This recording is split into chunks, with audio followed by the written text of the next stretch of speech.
rock and roll.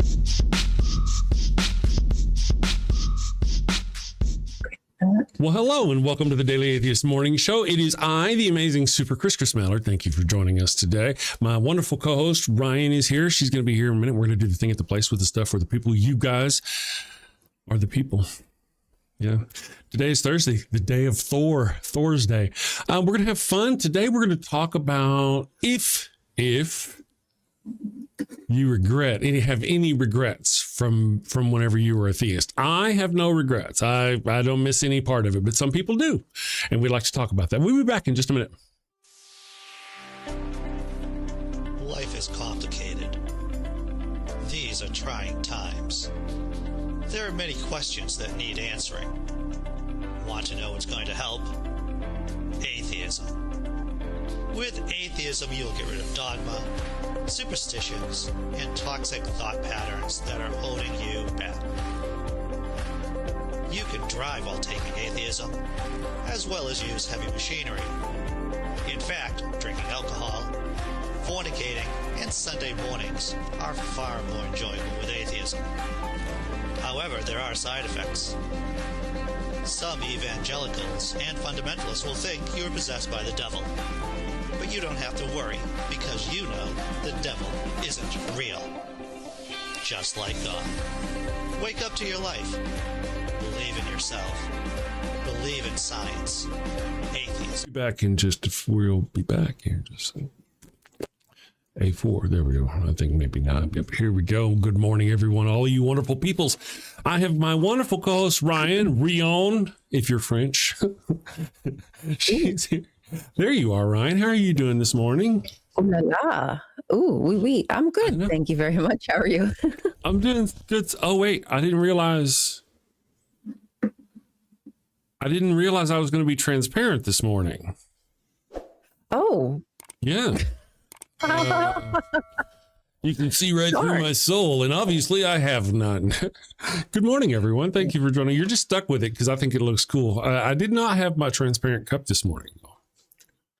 That is an interesting look, I must say. It's on YouTube, because looking at you here, I can't see it, but on YouTube, I see right through you. I know, it's cool. I'm cool. You want to be as cool as me, I know. I do. Sorry, Good morning, guys. Ryan. How are you doing today? Oh, I'm all right. Remember how I had told you it just seems to be happening to me all the time that somebody's dog gets loose and starts coming at me in pickles? It's happened twice in the past 2 weeks. Really? Twice. Pickles. Yeah. Pickles okay? She's okay. I mean, I'm able to stop them from getting to her, but it's the same very laissez-faire walking towards me as I'm standing there, like telling Pickle no, like sit, and saying back to that dog, like getting them away from me, because I'm in a big red coat, so I am a little more scary than normal. A little bigger. Yeah. So I'm just frustrated because they didn't apologize at all, and then they take like a minute to even walk up to us to get their dog and pull them away. Yeah. That's very rude. How rude. It is rude. And it's giving me a little anxiety when I walk Pickles now. Right. And also, I got to worry about the other dogs. The chances of them being hit by a car and your other business, because they're just running free. And, it's great that they can be trained to that point, but I don't know. In a place like where you're at, I don't think I'd do that. Not with my dogs. I don't trust. No, yeah, I don't trust like that. Just people don't pay enough attention, and I would feel so terrible if something happened to Pickle. Oh my gosh. Or somebody else's dog, matter of fact. Yeah. True enough. Me too. I love dogs. Dogs are my favorite people. Thank you. Secular Feelinist says they love my fancy shirt. Let's see here. Huge welcome to my conscience. I carry bear spray with me, says my conscience. Maybe you should consider something. Well, but there's a reason, you might want to do something like that. Sometimes for most of the time, it's probably overkill. You wouldn't want to. Here's the thought. Don't use the bear spray on the dog. Use it on the owner. Oh. I'm just saying, a dog is just a dog, right? They're going to dog. The owner should know better. That's the one who should know better. They should. Just saying, that's my thoughts. Rub their noses in it or something. Oh, yeah. In the bear spray. No, I don't do that. Yeah, I would just like, at least, I wouldn't honestly care as much if I could just get an apology. Yeah. Yeah. Something. Hey, sorry about that. Let me get my dog. That'd be cool. That'd be a good start. You okay? Did anything happen? Yeah. It looks like we have a caller already this morning. Let me bring this individual up here and see who we've got. Sometimes the phone screening. Good morning. Is this Larry? Yep, this is Larry. Hi, Larry. How are you doing today? Good. This will probably be a short call because I'm actually working from home today. I'm technically supposed to be doing my work, but I don't really have any work right now. But we won't tell. I just want to talk about what I missed from when I was a theist. Okay. I think the biggest thing I miss is the sense of certainty I got. Okay. I can see that. There was always a sense of certainty that, like, I knew with, or at least I thought I knew with 100% certainty that things would be a certain way. And now that I'm not theist anymore, I don't have that sense of certainty because life, isn't That's certain. interesting. Tomorrow's not certain. That's interesting. Right. That's very interesting. Good point. There's a safety net that you kind of have, that at least it's like, this is my fallback. Like at the end of the day, like maybe this world is crazy, but it's going to be great when I'm in heaven. It's going to feel so good. It kind of reminds me. And I know how life is planned out. I know what's going to happen, but all that's gone now. Yeah. It reminds me sort of the conversation we had with Fro yesterday. Fro is a Christian who now feels certain about Christianity. He doesn't fear, hell like he used to. Now, if he becomes an atheist, he'll fear hell. And the conversation we were having was, when you were a Christian, one of the things you may have examined now as a non-theist, or at least a non-Christian, is, are you sure you were the right kind of Christian? Yep, I've gotten that a lot too. Yeah, there's so many. Even when you were a theist, yes, there is a comfort blanket there, but that comfort blanket is very small, and all around it is a pit of fire. And you're trying to jump on that one comfort blanket, hoping you get the right one, right? But all around, it's just really kind of risky as a theist, because there's so many. It wouldn't be so bad if they all just said, believe us and you're going to heaven. But they don't. They're like, you're believing wrong and you're going to hell. Yeah. Yeah, I think I either get that or I get Pascal's wager, where they're kind of saying, well, you're kind of making a big gamble. And it's like, my biggest response that I usually give is, well, I mean, you'd have to have that attitude for every other religion too. Like, I'm not scared of going to hell any more than I'm scared of being reincarnated as a dung beetle because I wasn't the right Hindu. Right. It's sort of like we talked about it yesterday on the show, or many times on the show.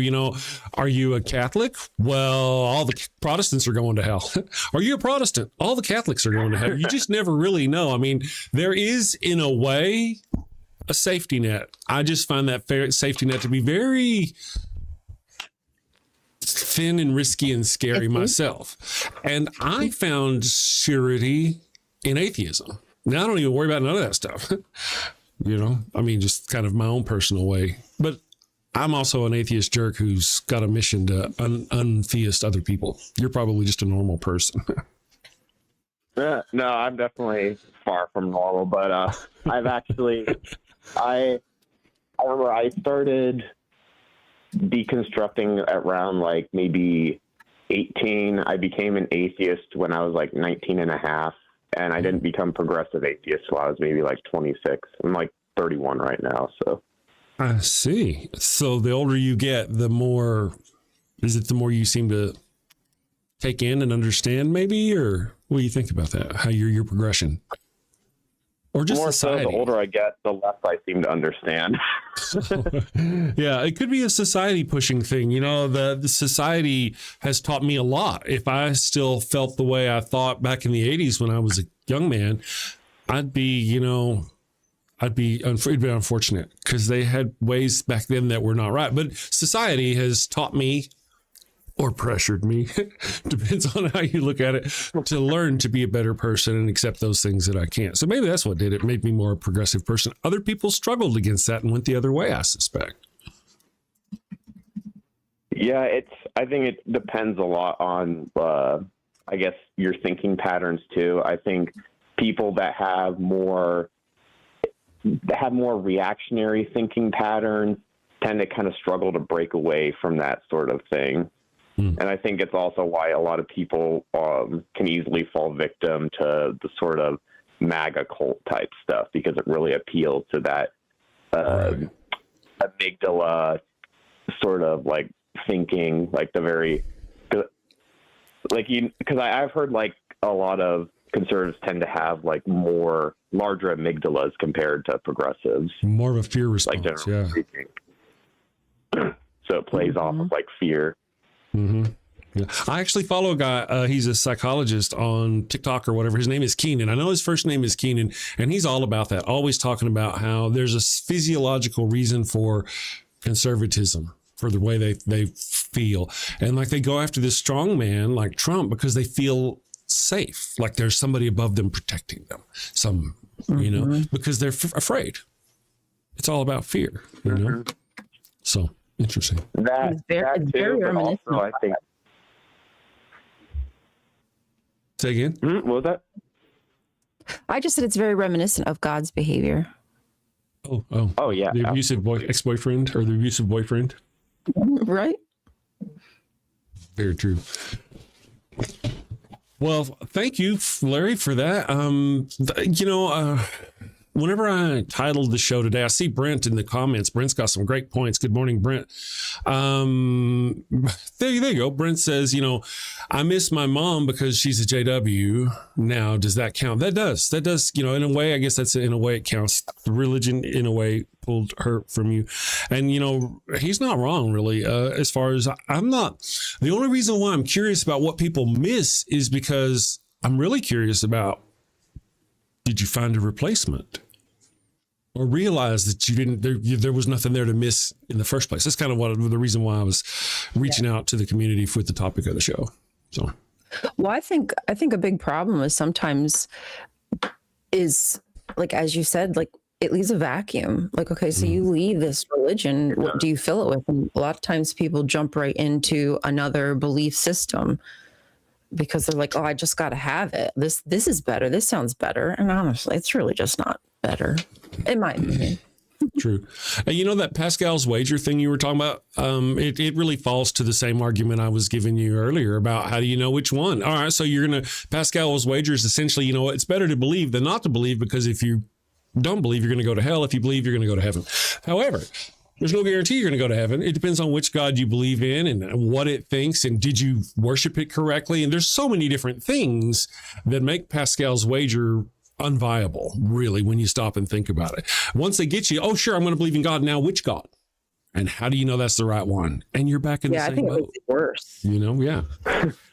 Oh, absolutely. Awesome. It's like you're basically, at that point, you're not really going by what's true, but basically what, I guess, religion or cult has, essentially gotten more followers due to colonialism and genocide and whatever.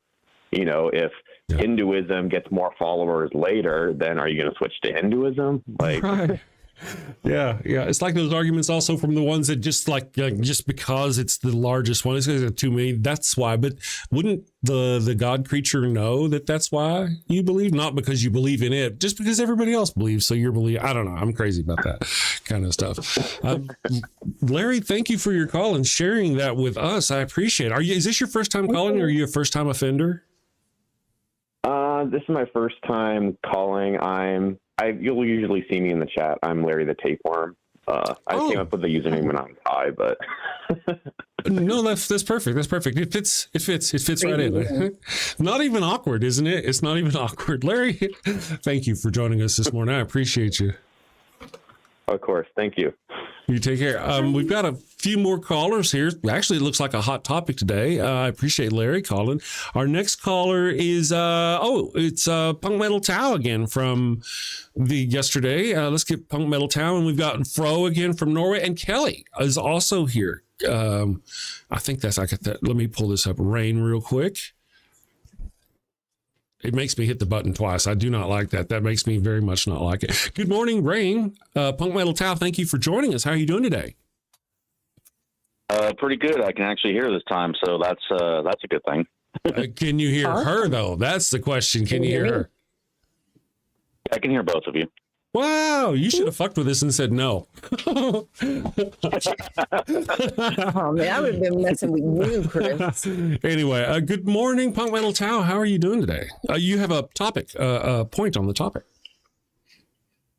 Yeah, so I was just going to say the only thing I miss having gone from Christianity is the idea that, like, somebody will always be there and care. Because, I mean, unfortunately, like, you know, with humans being what we are, like sometimes, you know, like we may, you know, think we fall in love and then we kind of fall out of it, or we never really were, or we think like, oh, this is a great friendship or whatever.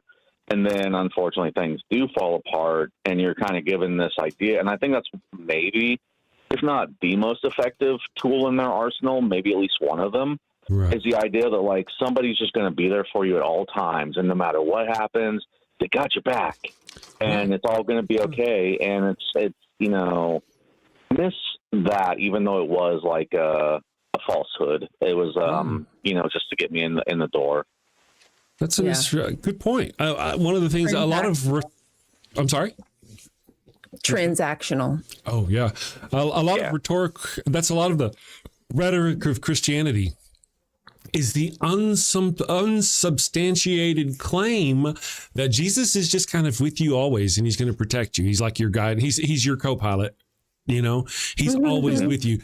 That, if you may remember, is the same creature we also talk about being afraid of, always watching you. Are you touching yourself? Did you do something wrong? Did you tell a white lie that you're not going to get forgiven about? That's the same. The same comfort blanket is also a chains of fear by the same token.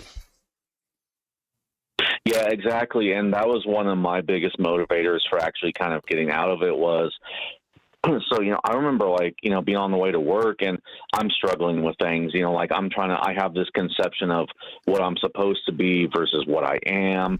And nothing's changing, no matter how hard I try, right, no matter how hard I pray, nothing's changing. And it's like, well, wait a minute, bro, you were always supposed to have my back, but now you don't. What happened? Was I that terrible? Like, what's going to happen and like this massive existential crisis.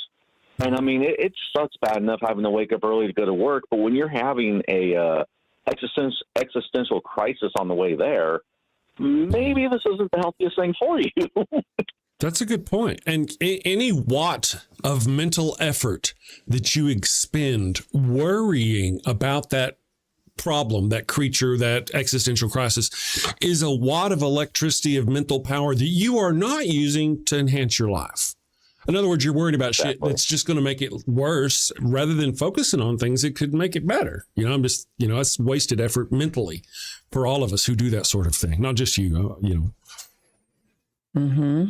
Yeah, exactly. It was kind of coming to that realization that, you know, like, well, if he always has my back, then this would work out. It's like months in, it's not working out. I'm wasting my time. I'm literally just talking into the void. Yeah. I got to do this by myself. I got to stop leaning on people. And, you know, like it's not bad to learn, but it is bad to lean. Yeah.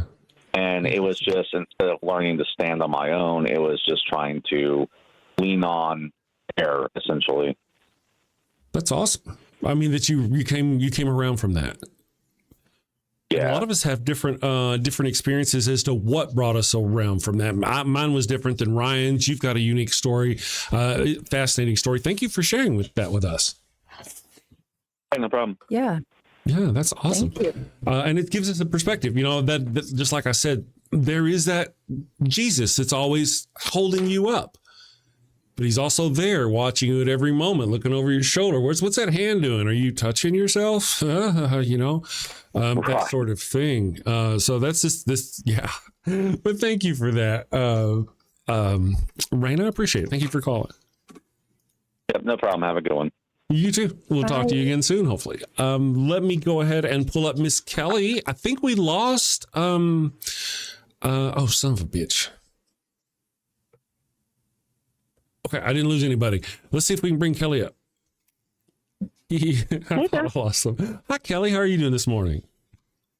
I'm doing good. This morning. Glad you're on. Well, thank you. Good morning. Do you have anything in particular that you miss from being a theist, or as you deconstruct? Yes. Let's see. I miss my morning meditation and prayer, where I spend a lot of time in communion with the Lord and count my blessings. I hope my words aren't too cringy for everybody, but that was a really big part of my life. I developed in AA over years, where I would do that, and the words are kind of escaping me, but where God is a person, and it's not so much that he's got my back, it's that I have somebody to thank, because everything that I've learned in this early deconstruction process about dealing with the realities that life is not fair, and there's so many people that have ever been born and died who have not had, the good fortune I have throughout history.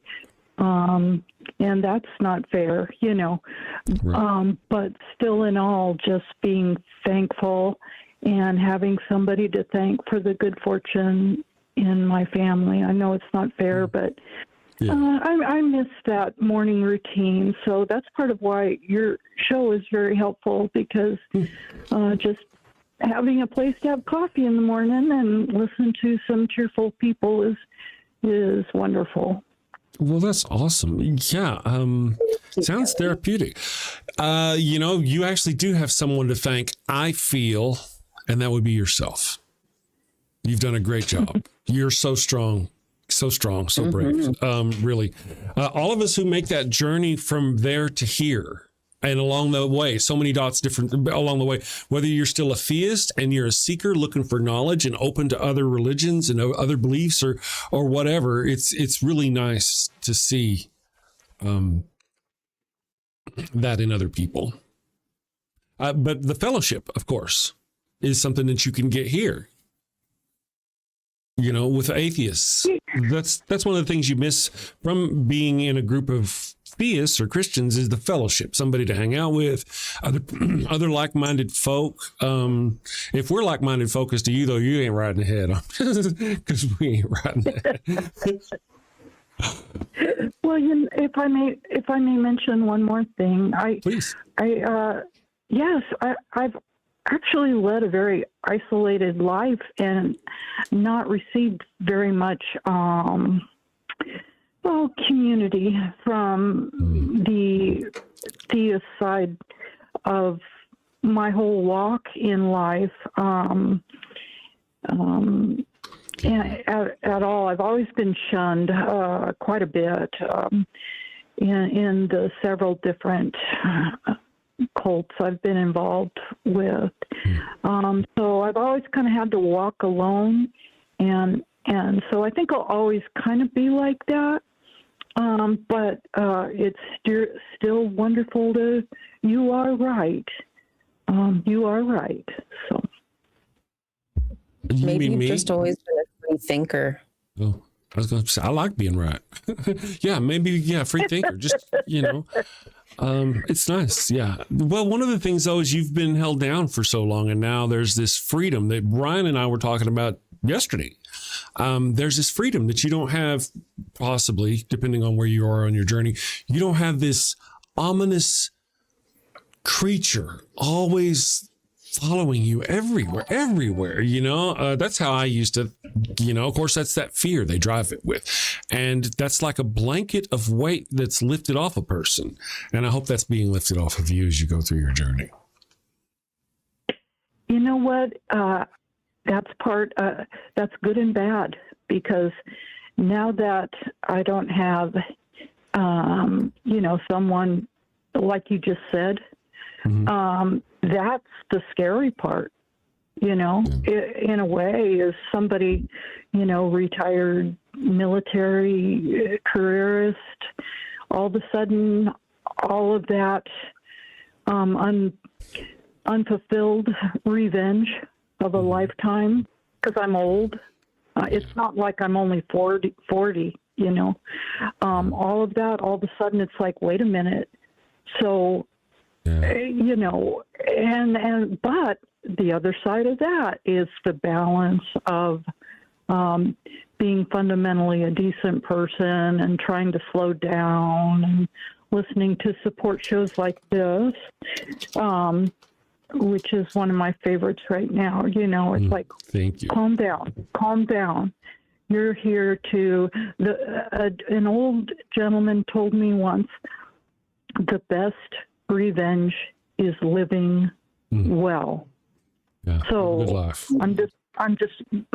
I'm grasping at all the philosophy and all of the goodliness I can out there for a better life, a good walk. So that's awesome. And you're going to find a lot of community here in the secular community. You'll find live streams to join. Well, you've been here, lady. You kind of know. That's how you found us, was through Kelly from another live stream. Kelly Laughlin. That's right. He just trotted over here one day, and I followed him over, and it's like, hey, this is a good show. We've had you hooked ever since. We kind of figured that the reason why we don't have a really big audience is just because they don't know we're here. Don't. Once they find out we're here, they're going to be here. Well, it's all a matter of flavor. It's like a whole bunch of different restaurants, and you get to choose, and you guys are still figuring out where your pool tables are and what bands you're going to have up there on the stage. True. Very true. Decorate. Yes. But at least we got people dancing in the audience like you. So thank you very much for joining us. That's for sure. Okay, you guys, have a great rest of your show. You too. Thank you, Kelly. And a great day. Much. You too. We very much appreciate it. All right, it is time for us to take a quick break. We're going to do that before we get Fro up here. Fro's been waiting, been very patient. Thank you, Fro. But it's like break time. But I want to do, before we do the thing, I want to shout out to Fro for 20 Norwegian krones. That says the daily reminder that Ember is the best. Indeed, go through. You can always feel free to go throw some of that krones at Ember at her stream. Of course, you know, right after this one, you know, she likes that. Anyway, and Infidel, $5, threw $5 at us and said, they say you can't pay someone's heart for someone's heart, but I don't think that's always true. Ryan, can we get a few hearts? Can we get some hearts for Ryan? Y'all have hearts out there for Ryan? There we go. I have a heart on for you, Infidel. I'll be in my bunk. All right, guys, we'll be back in just a minute. And whenever we do, we'll get Fro up here. And I thought we had somebody else trying to get into. Let's go do, you know, somebody asked for our, we won't do that. Let's do this one here for today. Let's go. Are you feeling the world is leaving you behind? Do you look at all the pseudoscience, rumors, and wild speculation on the internet and wonder, why can't I do that? Well, friend, you can. We can help you. We are Conspirowin. Conspirowin has a long history of helping anyone with a hidden truth. We will get your message out. The conspiracy theories you see today all started out with one person's vision. The moon landing hoax was launched by a NASA engineer whose manager didn't okay his vacation request. Conspirowin was there to help out. Christianity started out because one little girl named Mary got pregnant out of wedlock, and Conspirowin saved the day. Now, the virgin birth is accepted Catholic doctrine. You may be thinking, but my idea of the center of the earth being made of ice is far-fetched. No one's going to believe that. In a world where people believe windmills cause cancer, we say no dream is too big. Conspirowin will take your fledgling idea and feed it to our YouTube, Twitter, and TikTok operatives. And these savvy social media professionals will raise doubts with the prevailing scientific consensus. They will say no one has ever seen the planet's core except Jesus. And science is wrong all the time. That's why science has theories and not Jesus. Within 30 days, we guarantee you CNN will run a story on how your conspiracy theory isn't true. We will also give you 100% assurance Fox News will say your crazy idea about the Earth's core being an icy ball is true. Follow your heart. Listen to the voices no one else can hear. Team up with Conspirowin. Here, John. Good morning, John Hudson. John's like, what's 20 krones? Like $2? You know, it may be. Je ne sais pas. I do appreciate it. Any support of the channel, I appreciate.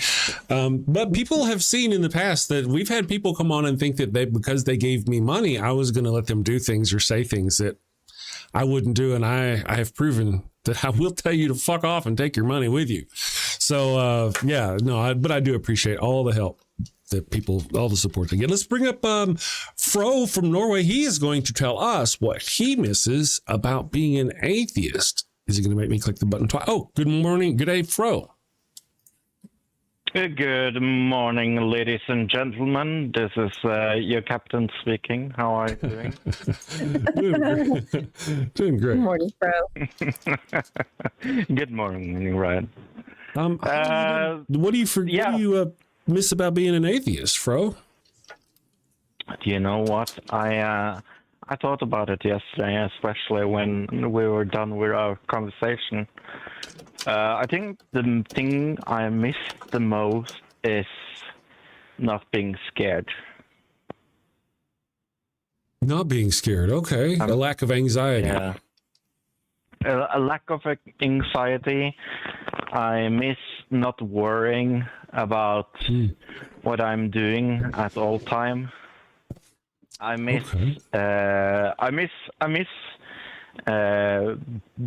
being I think I miss being free to do what I want to do and not think of the eternal consequences. Yeah, there's that. And I also think I miss this lack of feeling guilty for everything I do. I have this guilt problem. Have you considered Catholicism? That's their bag, man. That's their whole bag. Say some Hail Marys and you're good to go. I mean, he's going to be our first purchaser of a Father Flanagan's self-flogging whip. Absolutely. Hand braided by Jesus. But yeah, no, there's something. There are things I miss about being atheist. I think that. Yeah. Yeah. That's an interesting perspective, Fro.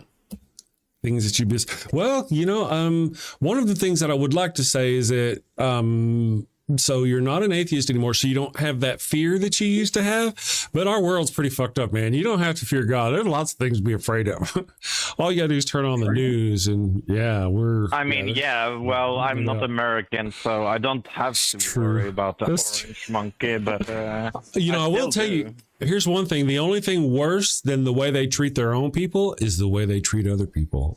So in other words, the only thing worse than America's internal policies are our foreign policies, because we're very eager to turn our guns on people, especially people of color. What's up with that? Anyway, indeed. Those are the things you miss. Gun policy in America is crazy. Don't get me no doubt going about that. As as a pacifist, I find it crazy.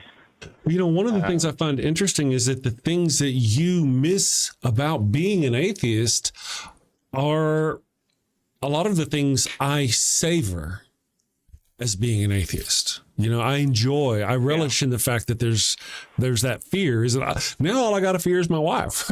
You know, stuff like that. You know, now I can focus on things I couldn't focus on. I don't have that fear. I don't have those conversations. But like I say, some people, as per your, you know, what you were saying, some people like that. Some people miss that. Some people need that. You know. Have you ever considered going to a dominatrix? Can I ask you something, Chris? Do you really think that some people need their religion? Well, we're throwing around the word need here, right? I would say nobody needs it. No. However, we could agree that there are people out there who are so dependent on it that it would be life-altering, fracturing in not a good way for them to lose it. I could say that. There's some people. Do you think that some people should not leave their religion? Is maybe what I'm asking. Oh, well, like that person I was just talking about, that person who's so deep into it that if they suddenly lost their religion, they would be harmful to their psyche. I believe that person too should be pulled away from their faith just slowly over time with reason and logic, you know, like other people who are discovering or deconstructing. But the whole shake them out of their faith is just harmful, I think, you know. Pardon the expression. That was a bad expression. I think we disagree here. I think we found something we disagree on. Something else. I think, not only that about Jesus fighting, but I think that some people need Christianity for their morals. I really think that some people, especially like people that make statements like, if I didn't have my religion, I just would go and shoot people, like keep them inside of. Yeah, no shit. If that's the only thing keeping you from being a bad, really ugly person, you keep on to that shit. I feel you there, Fro. Yeah. Well, and I think maybe also some people need it as a crutch. Sorry, Ryan. No, I was just saying they don't need the dogma. Like, maybe there is a possibility some people, you know, need some guidance like that, whatever, that divine connection that kind of keeps them in check. If that's the case, I don't think they need that dogma, though. That would help a lot, like educating themselves, kind of like what you're doing. Yeah. Because their faith in Christ isn't harmful. I think Go ahead, Pro. Yeah, I'm sorry. No, I'll let you go. No. Okay, then I'll do this real quick. Me and you, brother. It's okay. I think, Ryan, that has been inside of a cult. Don't you think that some people need the cult to use as their crutches? I see that. He's well, I guess the thing is what is it? What is it that they're drawn to? How is it they get there? And I think the fact of the matter, at least for the Jehovah's Witnesses, a lot of it is just because they're born in. Like, they're not really growing because their evangelical message of good news is spreading. It's really just the kids being indoctrinated over and over. Yeah. But so, some I mean, people, if that wasn't there, what would fill the hole? I don't know. Yeah. But some of those people will never reach out to therapy or any other kind of crutch. So maybe they need that crutch to just stay in a stable relationship, in a stable concordance with the world. I'm not saying that it's good for everybody. I'm just saying that maybe a very, very, very small percentage, let's give it like 2%, actually needs the religion they are. I'll give it to you.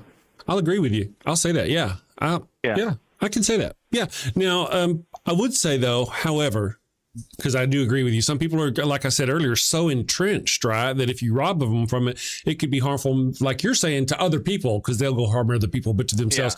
Yeah. But that's only because they were programmed with that faith, because they were told that that's what's keeping them, you know, So that person, individual, yes, they probably shouldn't, you probably wouldn't want to take that away from them. However, that person is a perfect example of why you wouldn't want to teach it to someone in the first place. Yeah. No, I don't think we disagree on that. Yeah, no, not really. Yeah. I can't split hair on the word need, right? We know what you mean by need, and I do too. Oh, yeah. I know what you mean. They would just snap without it. Yeah. Yeah. So good point. That's interesting. And I mean, if we look around the world, I mean, this world is gone completely shit insane. Like, we don't have to look far. With the whole Epstein files and what they even have done with Norway. I don't know if you guys have been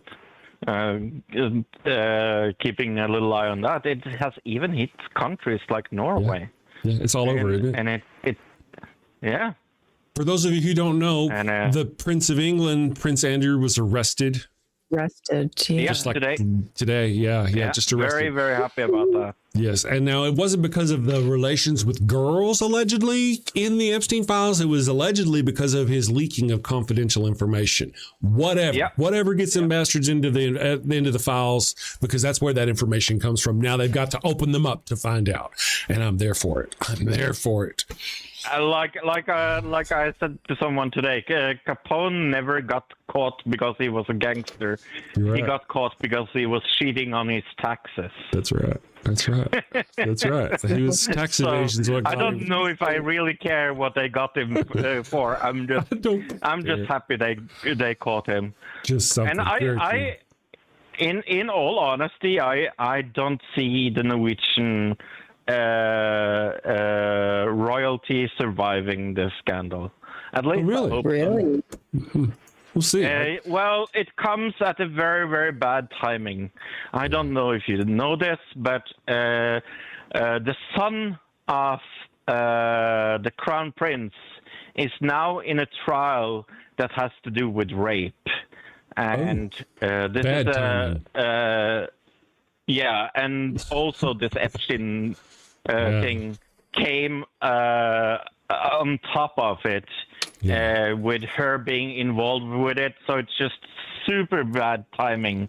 So I really love to see if the monarchy just gets abolished. I really hope so. Yeah, that would be something. Well, especially even here too. Get our monarchy, because what we've turned into, our fascist authoritarian dictatorship, out of the way. Fro, I appreciate you, man. We got another caller on the line. I'm going to take a quick break, and I love you. Thank you very much. Hugs.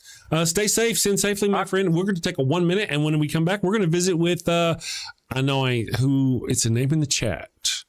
Sorry, my friend. It didn't translate over in the thing right. I even saw Woked.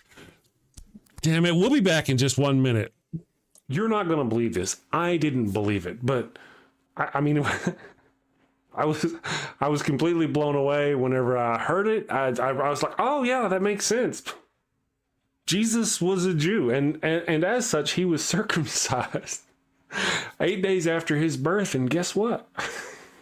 You guessed it. They claim to have the actual foreskin of baby Jesus. Well, 5 or 6 different churches each claim to have the actual foreskin of baby Jesus. But surely one of them is bound to be authentic, right? And I'm sure they put...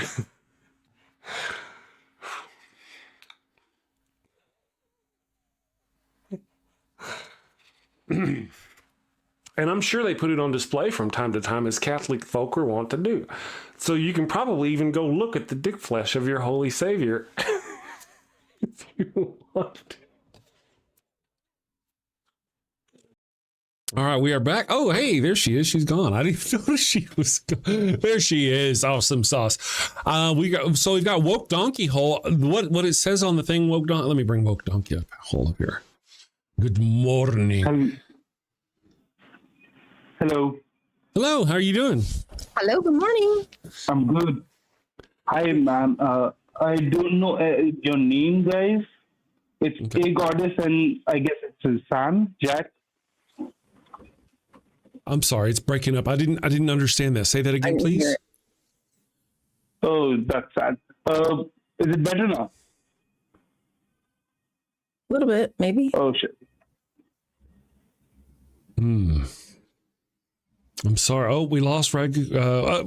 It's woke. Yeah, okay. The reason why I didn't understand this because on my side it says woke Ragu, and woke Ragu is going to call us to tell us about they miss in believing God. And so they them. So sorry, there was something it popped, right? I couldn't hear it either, right? You couldn't hear it? Okay. Yeah, it was popping a little bit. Yeah. But we'll still be there in case you come back there. Woke that's awesome. Not that, no. I'm talking about something I read in the chat. Dragons Marine. Good morning, Dragons Marine. How are you doing? Grandma brought home a piece of the cross.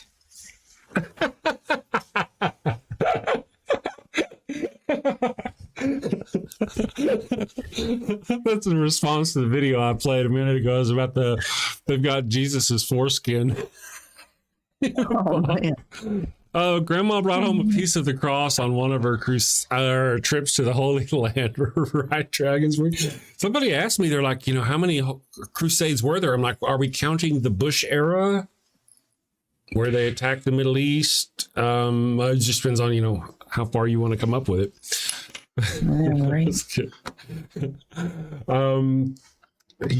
Yeah. So let's see. 4 or 5 foreskins. Maybe just Jesus had a hydra slung, says Musical Monkey for you. Good morning, Musical Monkey for you. I got questions.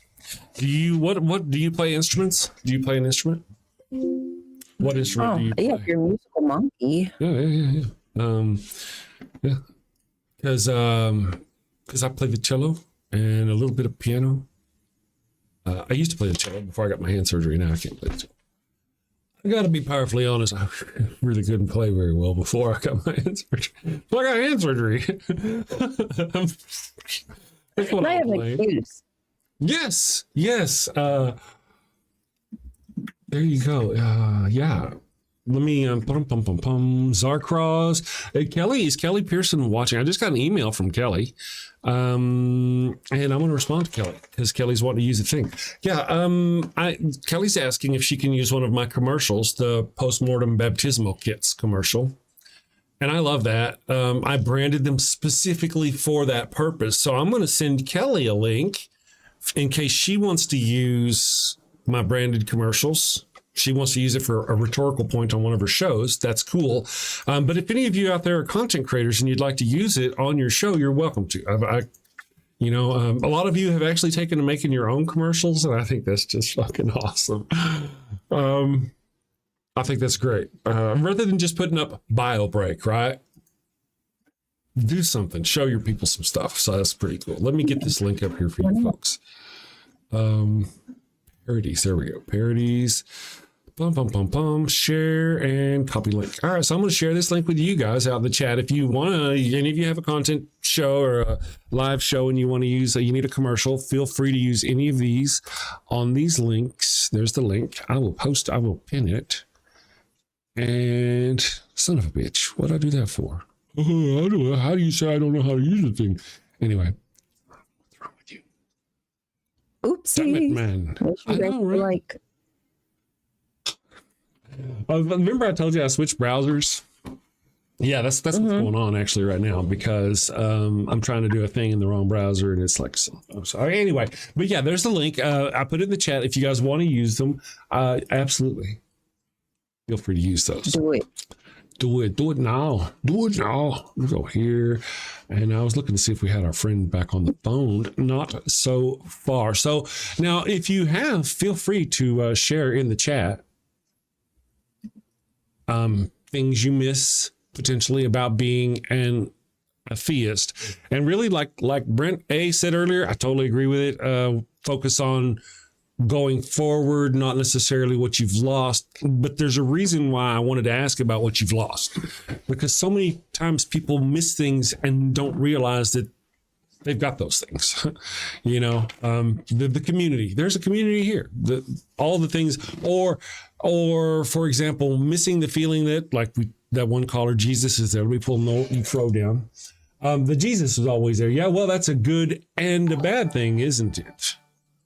Depending on what Jesus's intentions are and what you're doing. So let me see here. Something made a ring. Oh, we got Fro from Norway. Here's some more Christian money. Don't use it all on blood and sacrificing chickens. Are you atheists? As you atheists, you know, we tend to do that. I haven't sacrificed a chicken. You know, that's a kind of curious question. Ryan, let me talk to you about this. We had that person talking about imposing his will on a lion. A lion is imposing its will on my son because it ate my son, essentially. Remember that? Mm-hmm.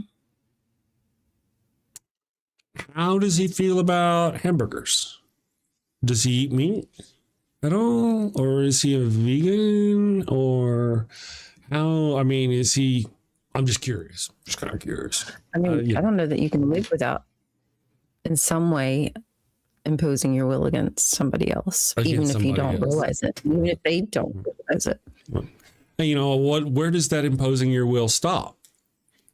Okay, here's your speed limit sign. Now I'm imposing my will on you because you can't go over 55 or whatever. That's how old I am. No, I don't have free will. Right? Yeah. I mean, it's just crazy. Eggs are chicken. Remember the one that was like, what came first, chickens or eggs? I'm like, eggs. Next question. I don't know. It's so easy. Dinosaurs had eggs. There were no chickens then. Well, technically they were chickens. Big chickens. Big chicken. Big angry chickens with teeth. Let's see. Terry Beebe. Jesus. At Jesus. Not there. Kiwi Banana is here. Hey, Terry Beebe, thank you for joining us.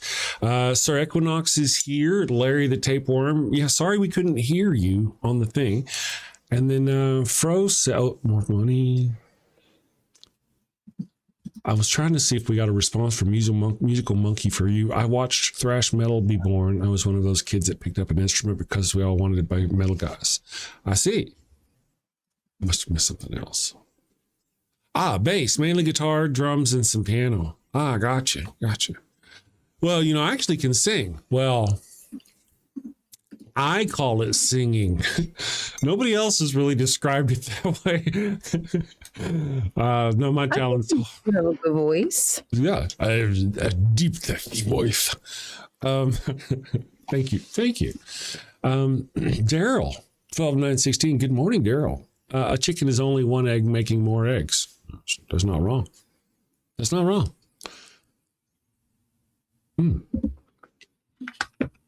Don't be putting smart people talk in our chat. I'm supposed to be the smart one around here. Actually, that's her. I have eggs. Am I a chicken? She has. Are you a chicken? I don't know. I have eggs. I'm just Well, see, that's the cute thing. They're just called eggs. They're not actually eggs. They're cells. They don't have. But wait, maybe they are because they do have an outer shell, right? Maybe they technically are defined as eggs. I mean, I guess it doesn't have to be hard. Is it defined by hard? I mean, maybe. I don't know. I don't know the answer. We've got callers coming in. It looks like Ember got here first, and somebody else is having a problem. It's having a hard time with their auto screen. I'll give it just a minute while we talk to our wonderful friend Ember. Good morning, Ember. How are you doing? Hello. I'm currently making coffee, which is an improvement. There you go. Awesome sauce. So I've been listening to the calls so far this morning, and you know, as most everybody knows, I wasn't actually raised in a religion, but my grandmother tried like hell. She was very Christian, and she kept bringing me to churches when I was little, and I was one of those little kids that kept asking questions, you know, like why is there sin if God is good? And I was asked not to come back, and so we'd try a different church the next week, and it just never stuck. But my grandmother tried. And while I didn't grow up believing in any particular religion, worshiping any particular God, I was surrounded by so much of God belief that I just kind of took it for granted that gods are real. I just didn't belong to any in a kind of property sort of way. But one thing that my grandmother really hammered into me was that God made everything good. You know, he made the world and he said that is good. He made the trees and he said that is good. And he made the animals and he said that is good. And then he made his greatest achievement, the humans, and he made the humans like God himself. So they are very good. Yeah. And as I've grown up, I keep going through stages of disillusionment where I realize that while individual people can be good, humans as a whole are not. Oh, true. And I kind of miss it, like sense of trust that people are good and will help you, you know? Huh. Yeah. That's an interesting thing to miss. Yeah. Yeah. I can understand that. I mean, maybe I'm just optimistic. I feel there's more good people than bad, but unfortunately, I think that we're just living in a world where there's not the right kind of justice happening. So it's kind of overwhelming. And, you know, you've gotten your share of shit. So, you know, from your position, I can see that. Yeah. Well, yeah, I mean, it's impossible to separate our own subjective experience from our impression of the world generally, but I try to be objective about things. It's not easy to separate the shit that I get specifically for being a loud person on the internet with all these various labels that society applies to me. But I see like regular people going through a lot of the same sort of thing, like regular people on the street. For instance, we live in a society where we've been taught since childhood to trust the police. They're there to protect and serve and law and order and whatnot. And then we see literally good people shot in the face. Yeah. Like, there are good people out there. There's neutral people out there. And that's a thing to remember if you get worried about the public, is that most people do not give a shit. They just want to go home and watch their sports ball or play their Call of Duty or whatever. They don't care.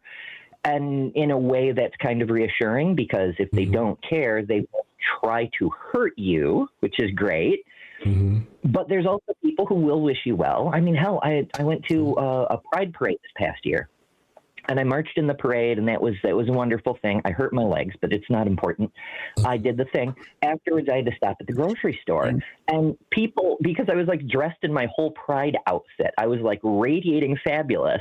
People came up to me in the grocery store and asked if they could give me a hug. You know, like there are some good people who are like all about making things better for folks, and that's neat. But there's also people who go out of their way to be little shitlers, and sometimes they're people you think were good people. So all in all, it is so important for our safety to go through those disillusioning moments and realize that people aren't necessarily good just because you want them to believe that they're good, that even people that you like may try to hurt you. We need that to survive, but I do miss it. And I realize it's partly childhood, not just religion, but just childhood that makes us think everyone is kind and nice and wants what's best for you. Naivete. Very true. Yeah. Well, thank you, Ember, for sharing that. It's one of the things that we lose, isn't it? Whenever we come to the reality of what really is and what isn't. So thank you, Ember, for sharing that one. Yeah, for sharing your experience. We're going to take a quick... I'll go back to taking my coffee. I appreciate you. Enjoy that coffee. We're going to go. We're going to take a quick break, and whenever we come back, we'll get. It looks like Bonnie back on the channel.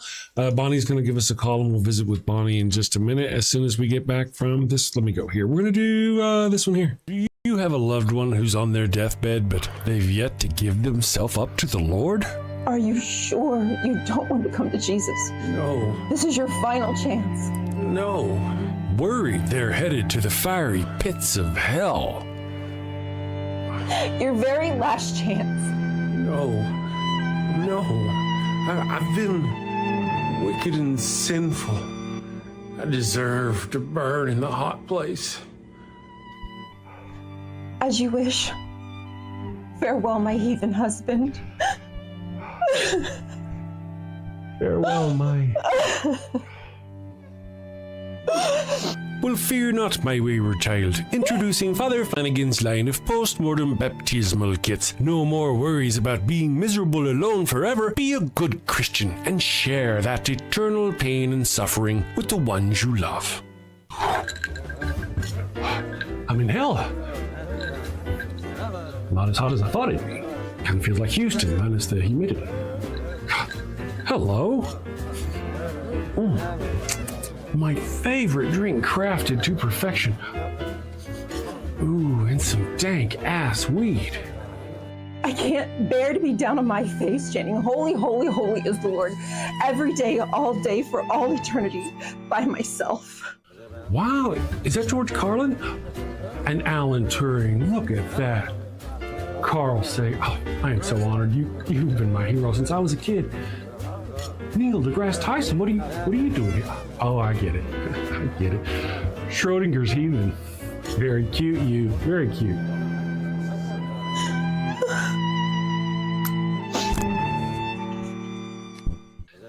That's fantastic. Oh, what is that? What is? It's holy water. Oh, it burns.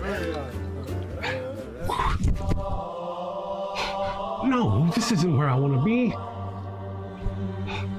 Pabst Blue Ribbon and a Marlboro? No! Father Flanagan's post-mortem baptismal kit. Dead kid tested, Mother Teresa approved. Is that the Pope and John Paul? Jim Jones and Jimmy Swaggart, huh? I can see that coming. Neil deGrasse, what are you doing?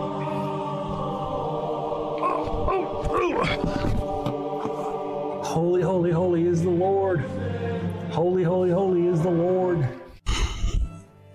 Thanks, Father Flanagan. Damn them to an eternity in heaven for only $59.99. They wouldn't appreciate it, but you'll feel better, and that's the point, isn't it? Get yours now. Your heathen loved ones' time is running out.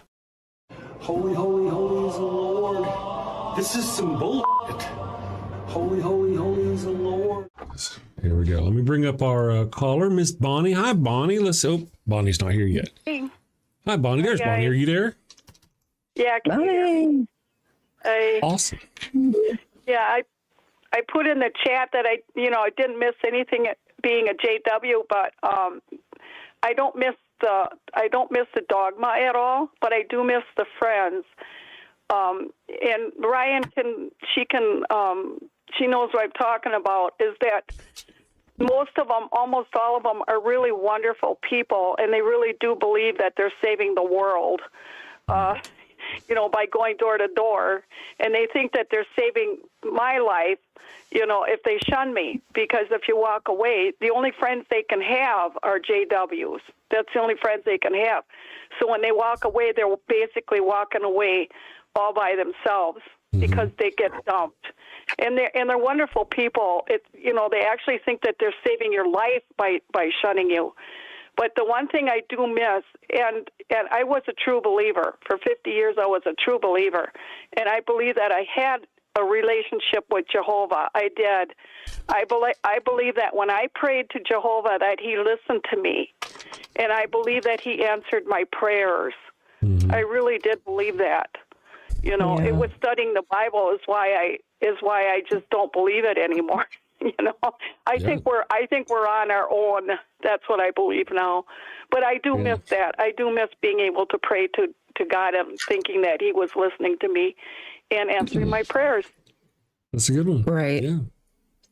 Well, that one of the things, knowing that this is what you got gives you I would think, more inspiration to solidify those relationships you have now and take care of those people around you, because it's real, it's here, it's now, and it's temporary. Miss Ryan, you were saying something.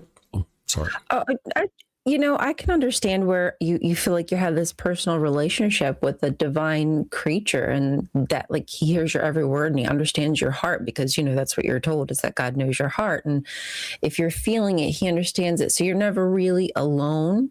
So yeah, I understand that completely.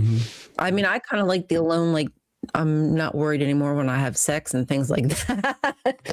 That part's great. Now I don't have to worry, but the other side of the coin. I get that feeling. Yeah. Yeah.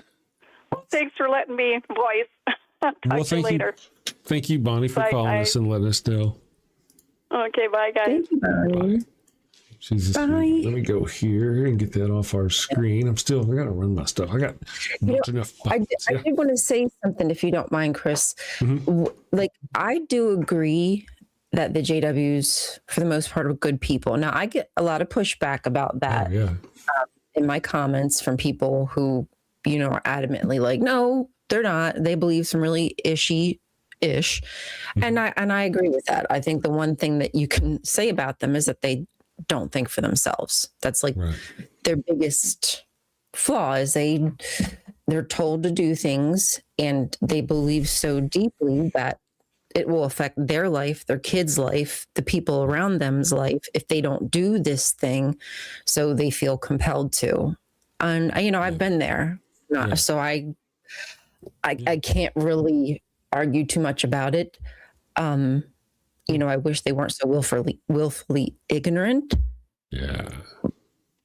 But if I can add on to that. Say again. I'm sorry.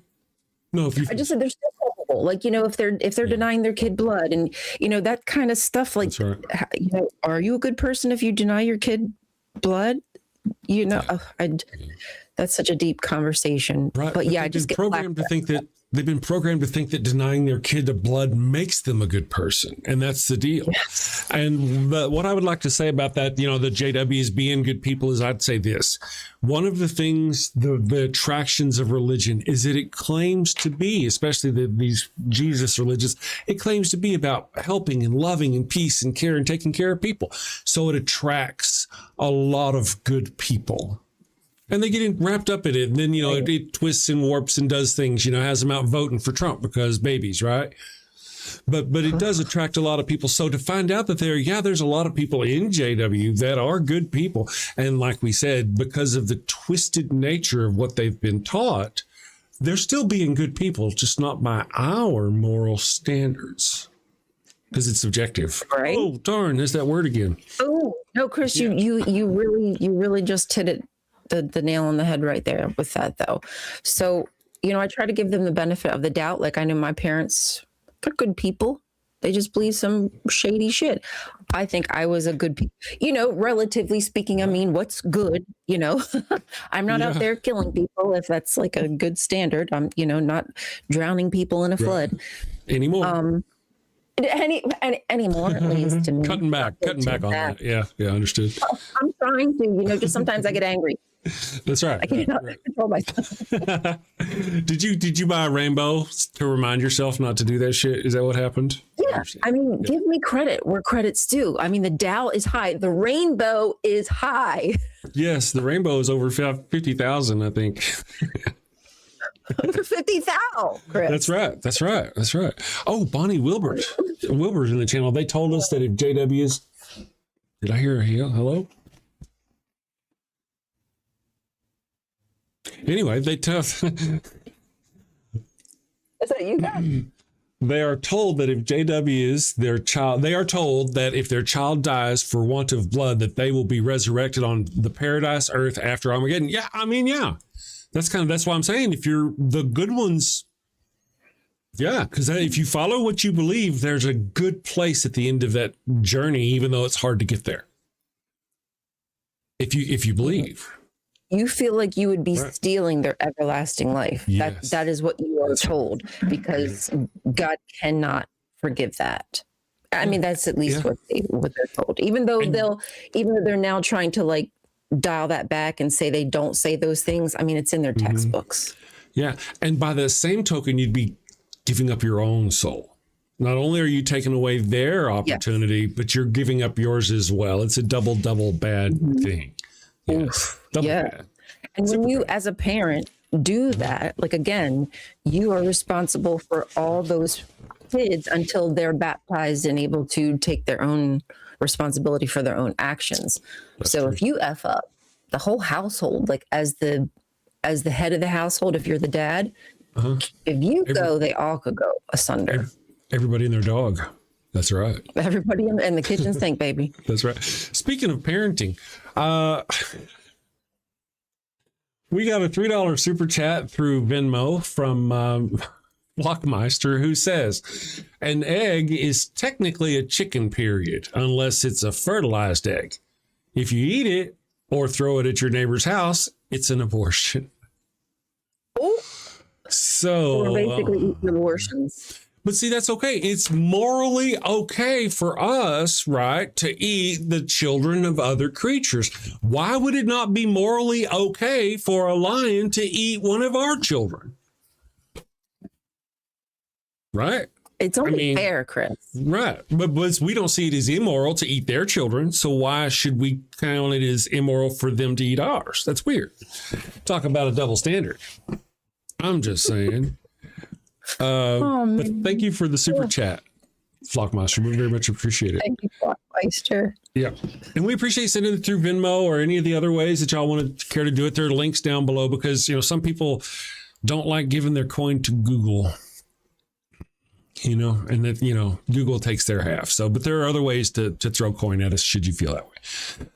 John's a real big advocate of not giving Google any money. John Hudson would rather be drugged through mesquite bush than pay Google money. He's got morals. Yes. I wouldn't go that far. We're talking about the same John Hudson. John Hudson. That John Hudson. Sorry, there's so many. There are. Carnivore King. It's a powerfully interesting name. Good morning. All's fair game in the jungle. We eat animals. It's only fair game if a lion eats one of us. Very well said. We had a caller a couple days ago. They were trying to argue with objective morality, and they try to use nature, like nature has some sort of objective morality, and that was the wrong direction. I was just getting started. I could give so many examples of things in nature that we would see as morally unfortunate, but things in nature according to how that animal functions in their society, if you want to use that term, their species, it's normal and it's okay. And we don't sit around going, oh my God, that ant is going to hell for killing that other ant. Anyway, thank you. There's stuff we don't even know about. Right. Grief. That's a big hell, really. If it's taking animals too, goodness gracious. But at least we'll have barbecue there, or we'll be barbecue. It just varies on how. Maybe it's the reverse. Maybe that's what happens when we go to hell. Right. The animals eat us. They feed upon us. Oh yeah. Wow. Who'd have thunk it?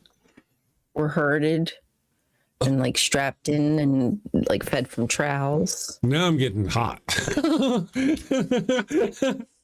You have to get strapped in. Yeah, the outer machine.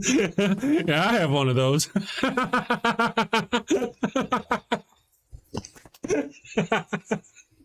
I got no cows, but I got another. I got a lot of milk. You know what they say, though, if you can milk a bull, you got a friend for life, my friends. I'm just saying. Oh, I got it. Cramp in my Yeah, we've offended someone. I'm sure we just lost a follower.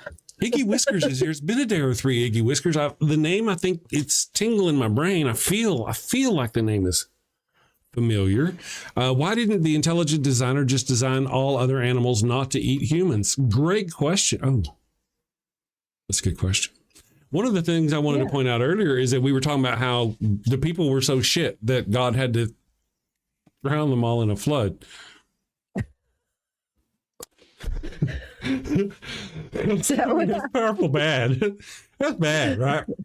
But this is the perfect creator creating the perfect creature, and the sons of God are what contaminated man. So if the sons of God are what contaminated, you see where the logic starts falling apart here? If they're the sons of God, why are they bad? Why are they contaminated? You'd think they'd be perfect and holy and pure.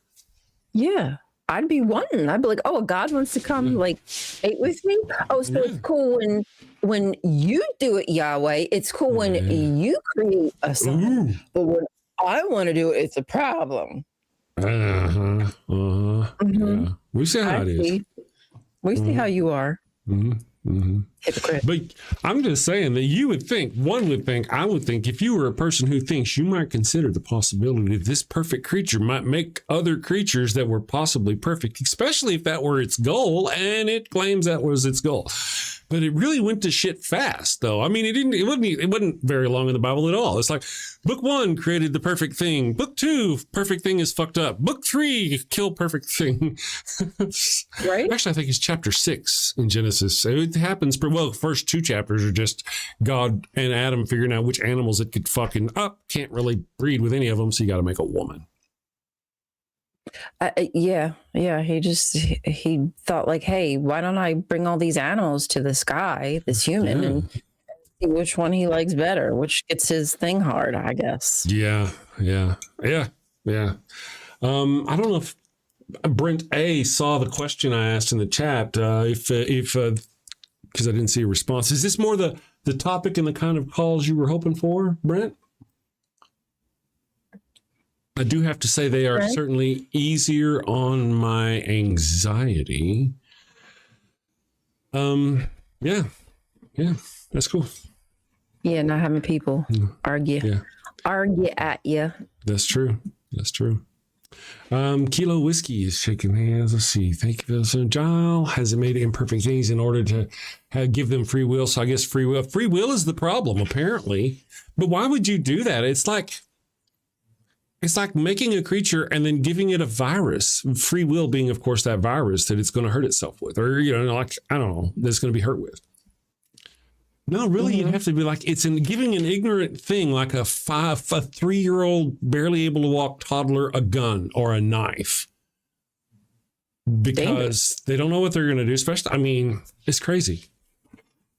Yeah, I guess that would be the 8th day ish where that scene happened, because it took them 6 days to create the earth and then 1 day to rest, and then unless they were doing that, maybe they were doing the shenanigans while God was resting, and that's why he didn't know where they were. But even when God resting, should he know? Is that where it first went wrong? Because he was resting. Maybe it's his fault because God was lazy. That's right. That's right. They shenaned while he was lazy, and then they shenanigans whenever they hit the tree. I love stealing that from Star Trek. Thank you for the setup, Ryan. That's just fantastic. I very much appreciate that. Throwing the slow balls at me. I set that volley up for you so you could spike it. I know. Kilo Whiskey says, good morning. Enjoyed the stream yesterday. Back for more. Yeah, well, it's kind of funny. It's like we've almost seen a complete turnover in faces. There's a whole bunch of new faces here. A whole lot of new faces. And yet we've got like half the people in the chat that we had last week at the same time. So can't win for losing. Who knows? Right? Who knows? They're all busy. They're all sinning is the deal. They're blaspheming, sinning safely, I hope, and all that other good business, by the way. Iggy Whisker says, I give you free will just as long as you don't dare use it. Right? I mean, that doesn't make a lot of sense. Such a joke, free will. Yeah. I had no idea. And because it's JW, I was like, oh, yeah, free will. Now I'm like, what? There you go. Free will, yeah. Doesn't really exist. I mean, maybe like Trump has free will. Maybe people like that have free will. They can afford free will. Yeah, maybe. Let me go here. Congratulations, John Hudson, for landing that winning bid. Awesome on you. That's great. Cool sauce. Oh. Yeah. The whole free will thing, though, the free will is just it's a trap all the way around. God knows everything from beginning to end. Then do you really have free will if he knows you're going to do those things beforehand? Then in that case, God literally created all of these billions of people, knowing they were going to spend eternity in either a lake of fire or in absence of the presence of God or whatever you seem to think hell is. These Christians seem to think hell. All these people, all of them, God just sat around knowing they were going to be there for that. So what are they for? Are they there just to tempt the ones that are going to be in heaven? Just to try to, I don't know. It's crazy. I saw another name, by the way. Have you ever heard of this contraption? I think it's called a Rube Goldberg contraption. I have. Rube Goldberg contraption. Mm-hmm. I heard of that the other day, and I was like, that literally sounds like God and his whole plot, because it's all for what? If the end goal is heaven, like, can't you just skip this whole rigmarole, this whole step, and just go directly to but no, you got this whole little system set up down here, which really feels more like hell. It very much does. It very much does.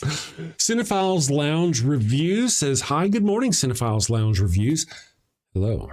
I actually, on more than one occasion, I've thought about flouncing and just kicking this channel to the curb and starting my own movie review channel. In fact, 6 years ago, I have a channel called I Spy Sci-Fi. It's going to be a sci-fi review channel.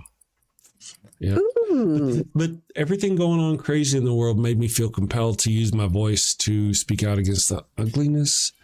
And so I chose to do this, which was probably not very fiscally smart.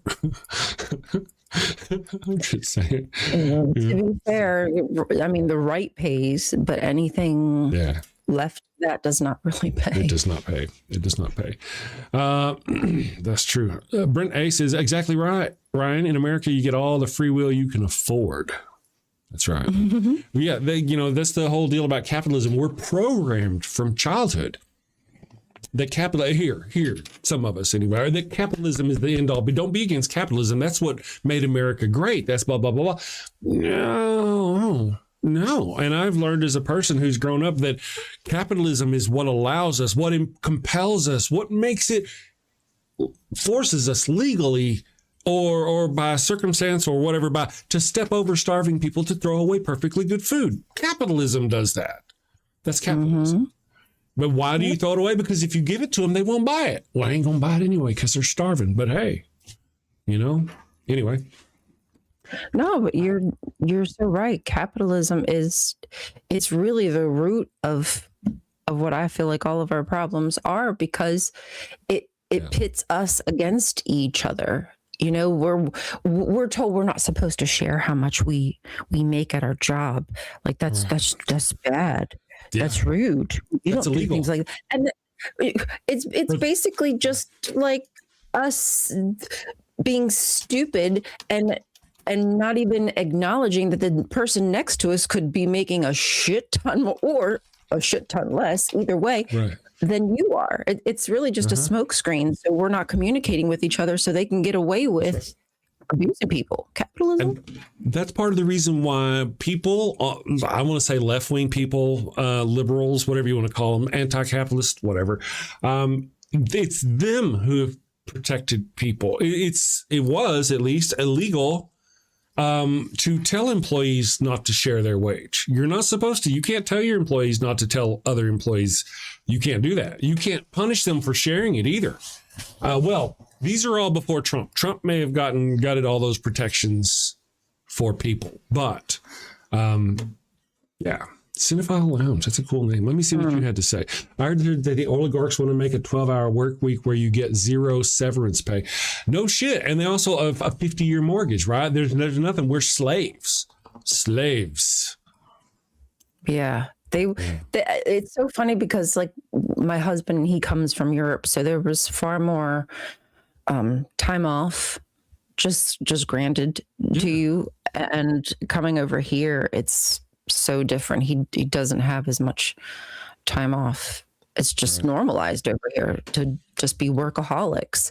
And, we've talked about how the rich folk will say, well, if you're having money troubles, it's probably because you're not spending correctly. Maybe you need to cut back on that coffee. Don't buy the brand name cereal. Like, you have to find all these ways to scrunch and pinch. And how much longer can you do that? To what extent can you squeeze that stone and get some juice out of it? But will never look inside themselves, will never outwardly say like, yeah, I'm going to go out on my yacht this weekend and, you know, bring all my servants and my makeup crew and my person who dresses me and picks out my outfit. Like, oh my gosh, there's no clarity there for morals whatsoever. To be so loud, be so rich, and just tell us how we need to suck it up and spend less. That's insulting. That's telling the starving to go. Yeah, it's just ridiculous. Starve more, starve harder. You're not working starve hard better, Chris. Yeah, you and your family are starving to death, but you know, go work harder, go get another job. You know that we're not going to give you wages, benefits, time off, anything, and then being able to afford any kind of health care. Look at what happened. Did you see? Was it Helen? Helen's $100,000 bill. Anyway. Oh yeah. Crazy for this medical care. Anyway, I want to point out that oh man, I missed it. Where'd it go? Here it is. Iggy Whiskers says, what is the one thing that would solve all human problems equally? I can't find it. I don't think there's a one thing. And I don't think we should sit around waiting for the one thing and do nothing while we wait for that one thing. There are multiple things that we could do, not that would solve the entire problem, but all these things would inch the problem forward. First of all, if we got rid of religion, that would be a good thing. You know, if we taxed our billionaires and there's so many good things we could do that would improve us over time. Looking for a silver bullet, though, a single silver bullet, I don't feel is the way to go. Right now, we're losing a war between the billionaire class and the poor class. You know? That's the biggest fight we have right now in front of us, not each other. Yeah. I mean, you know, things aren't perfect between, you know, people, but like, goodness gracious, it's not me standing on your back, forcing you to like suffer and work 60-hour weeks just to get by. Yeah. True enough. We've got a very serious and legitimate question, one that must be responded to. From Cinephiles asking, how far are you in Deep Space Nine? These are the important questions that we have to know. And then so how do you like Deep Space Nine compared to other Star Treks? Personally, it's my favorite, says Cinephile Lounge Reviews. Let's answer that for you real quick, and then we'll come back. We'll take a quick commercial. Yeah. What was the last one I watched? I think you're right at the beginning of season 7. Yeah. I'm trying to think of what the episode was that I watched, though. Oh, gosh. I might need to look it up. Sorry, folks. Well, you know what? I tell you, I'm going to run us, let's go ahead. Should we run us a fun commercial? What are we going to do? What should we do now, guys? We've got the Holy Halos. I think we did postmortem baptismal kits earlier. Holy Halos, the pup, Wild Bill 2. Wild Bill 2's got the pup in it. Do, in fact. So y'all let me know whichever one we get a couple of the first time. We'll do them. Bill. All right. So somebody wants a Bill. And if we get another Bill, we'll do Wild Bill. And I'm doing more. Okay, so the baseball game where they play against the Vulcans. That's like one of the last episodes. Okay. I got you. I watched. Gotcha. Mm-hmm. That was okay. So season 7, I think. What is that? 7 something? Do you see That's 7-4, and then so Chrysalis. I did watch that also with Dr. Bashir and the genetically engineered. Yeah. Oh, and Wayoon. Okay, wait, hold on. I watched that one with Wayoon. Oh, my bad. I'm sorry, guys. I watched a little bit more. When Worf gets the old Klingon a job on that ship. Oh, I think that might be the last one. John Calicos. That's a good one. That's a good episode. Yeah. Now, okay, there we go. Sorry, guys. That actor was the very first Klingon in the original series. We'll be back in just a minute, guys. Cool. I think somebody said Wild Bill. Oh, we got a couple of Wild Bills. We're going to do Wild Bill Wiggle Stick. Here we go. Wild Bill 2. He's got the pup. We'll be back. Hello, and welcome to Shakespeare with a Redneck. Finally, I'm Wild Bill Wigglestick, and this is my trusty sidekick, Willie the Kid. And we'll be your handsome hosts, your gilded guide, your cowboys, concierges to Shakespeare. Oh, how cute. Wait, is that at 2, Ollie? Run along, little doggy. Bill, where the hell have you been? Well, you know, I've been roaming the earth, going back and forth upon it, to and fro and whatnot. I like to travel too. Wait a second. Yep. Back and forth upon earth, doing unto others before they do unto me. Bill, are you quoting the Bible? Trying to quote the Bible? Indeed I am. Despite my appearance, I am a man of culture and know many things, not just Shakespeare. Really? So you have a Shakespeare monologue related to atheism or skepticism? Indeed I do. Bear witness. Oh, this is going to be good.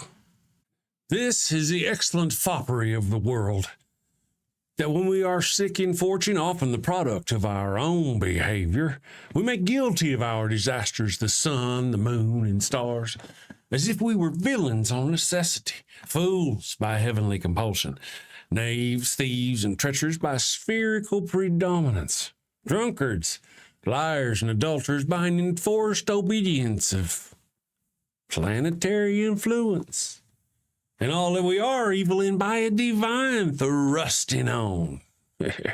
An admirable evasion of whoremaster man to lay his goatish disposition to the charge of a star.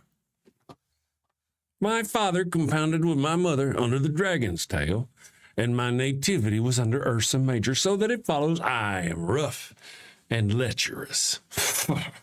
I should have been that I am, had the maidenliest star in the firmament twinkled on my bastardizing. Wow, that really is spot on about what we cover here on the channel, about how, you know, people. So here's a quick rundown of the situation. Bill, this non-believer, ignores the teachings of his learned father and ends up getting 4 people killed. Bill, that's not... Okay, carry on. Shakespeare was a heathenistic non-believer bound for the fiery pits of hell, just like yourselves. I don't think. And in order to throw the murderous church of the time off his heathen trail, he writes the skeptic as a sneaking, lying, adulterated father and brother, hating and betraying villain who ends up getting his comeuppance in the end. Bill, oh, come on, man. You're always blah, blah, Bible stuff, blah, blah, boring. You got to spice things up. Bill, tacos are spicy. Everybody loves tacos. Bill, tacos and boobies. Okay, you're not wrong there either. Tasty and delicious culture, baby, coming at you. Avoid the storm of familial discontent. Blow winds and clap your cheeks by clicking that subscribe button and hitting that. Wait a second. Don't you mean crack your cheeks? Nope. Bill. Send safely, my friends. Take care. Peace. Yeah, I did. I actually got like... You got a list. Oh, yeah. All right. So, well, real quick, we're talking about tomorrow's show. The topic of tomorrow's show is why are atheists more moral than Christians? And you were going to say... I was just going to say that I started a list yesterday. I had asked him backstage, what's tomorrow's topic again? And I was like, oh, duh. Yeah, I started a list on that. So, yeah, I'm prepared. Yes. So give us a call tomorrow and let us know your thoughts. Thank you, John Hudson. John Hudson is in awe of my acting skills. I very much appreciate that. Bill thanks you too. And Ollie, of course. Ollie's the one who does all the computer graphics. Somebody I saw in the chat goes by pretty fast said that they appreciated the technical putting the dog on the barrel in that thing. And I'll tell Ollie that you appreciate his technical skills. I'll let him know. Matter of fact, he's right here. If you want to, here he is. Let me bring him over here. Oh my goodness. He deserves his accolades. Here he is. There's our dog. Big deal. That's our Ollie dog. The OD, the computer guy right here. This is our computer engineer on the show. He's a hard laboring dog, and he really does work hard. Isn't that cute? Don't yawn. Don't give it away for free. Don't do it. He's doing a great job. What's that? Got lots of licks this morning. Oh, he does. He's a good dog. I love this dog. What we did recently is I went out and I got these lights that are charged by sunlight, solar, and they're outdoor lights, and they light up based on motion. So my dogs would have some light in the dark in the night when they go out to pee and whatever. We've been here 3 years and they haven't had that. So they love it. It's cool. I love it. That's great. Yeah. Yep. Dark out there. Nobody wants to pee in the dark. Nobody. I mean, I have to do it, but that's okay. Some guy out there. Yes, yeah, good aim. That's right. Well, you listen to the splatter. Really, is how that works. It's sort of a sonar, like a bat. Sonar. Yeah. When the splatter, Bailey is the script writer. Jack is the lights. You met Ollie. He's a computer engineer. Sadie is the camera operator, and Daisy works sound. You'll see oftentimes if I get too excited and too loud, Daisy, this is her equipment to take care of because she's the sound person. She'll come get in my lap and say, like, dude, right in the middle of the show. She don't care. So she'll tell me. Thank you all for joining us. Welcome. I thought that was Daisy. It's Jack. Oh, it's Sadie. Come here, Sadie. Would you like to see Sadie? Here's Sadie. I like talking about my dog. Sadie. Here's Sadie. Oh my goodness. She's Sadie. She's our oldest puppy dog. We call her 430. It's 430. I know. I love you too. You're such a wonderful puppy dog. See all the people on the thing? There they are. And then there's those weird people over there. And I know that one over there that you bit last week. I know. He deserved it. Oh, she's such a beautiful puppy dog. She's so sweet. She is. There's an image of Sadie in the thing. That's whenever she was a puppy. She was a tiny, tiny little puppy. All right, baby. Now she's blind in one eye. Sadly, she's got a cataract in one eye and can't see. So yeah, little girl. She is.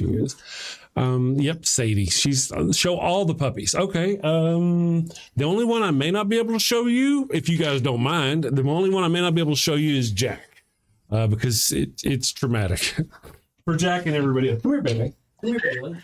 Come here, Papa. Poor Jack. Gracious. This is Bailey. This is she's one of the actresses. You may recognize her from the commercial. And in fact, John Hudson is a fan. He probably has a pinup of her in a bikini on his wall. I'm almost certain. Huh, Bailey? I know he's a stalker. You can't help it, though. I know. Good girl. I love my Bailey Bear. This is Bailey Bear. Bailey Bear. Flockmaster, are we done? Which part? We know I have one more dog. Daisy, come here, baby. Come here. We got more dogs. She's like, I ain't doing it. And she got a dog too. Yeah, Miss Pickles was behind me. She keeps laying behind me instead of beside me, but she's not behind me right now, of course. Goodness. We got the dog. She's like a black retriever kind of dog. Whatever you call them. Black hound looking creature. Yes. Oh, there she is. Did you hear me talking about that? Like a miniature. Oh, yeah, spinny circle-y thing. Oh, in the chair. I get it. Oh, yeah. That could be distracting. I appreciate that. Okay. All right. Fine. I'll let you down. All right. Let's see. You have cats. They're not good actors. No, cats are not good actors. We have a. Not good actors. I want to tell you people here something I've been working on a commercial, and it's for Father Flanagan's Institute, and we've got things. I have a hard time. I don't want to produce anything that could be considered anti-Semitic. Yeah, you know what I mean. There's a line I don't want to cross. Have you ever seen Robin Hood Men in Tights, where Mel Brooks brings out a very tiny guillotine for the purpose of, I mean, even they make fun about it. So I don't know. I just, the reason why I even mentioned that is because I've got costumes for these guys in doctor's outfits. They're going to be fantastic. It's time to hit the bong of justice, says Disco Poppy. Indeed. You lost a puppy dog. That's sad to hear. Sorry about that. Good morning, Ad Blockman. Yeah. Sucks.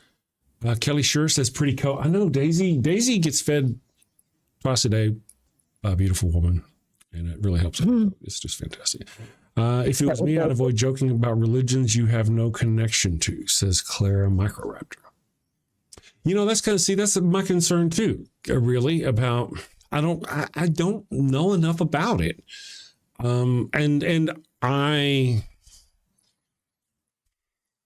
pick on Christianity all the time. It's okay. There's no problem there. You know, we got pictures of Jesus with holes in his hands clapping. Oh, he can't make a sound because he's clapping. I don't face recriminations and stuff like that for those sorts of things.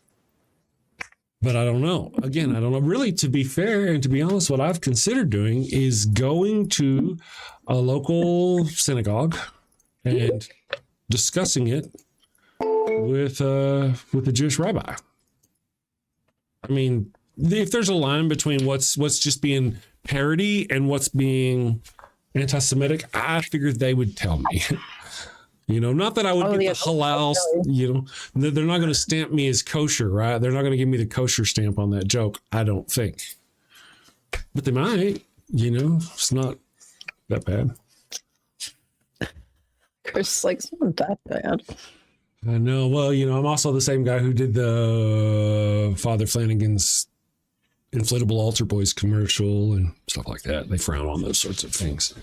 Isn't that funny, though? We who mock things like that, I've said before, part of the deal about making light is to remember it's still bringing a light to things that are going away into the darkness.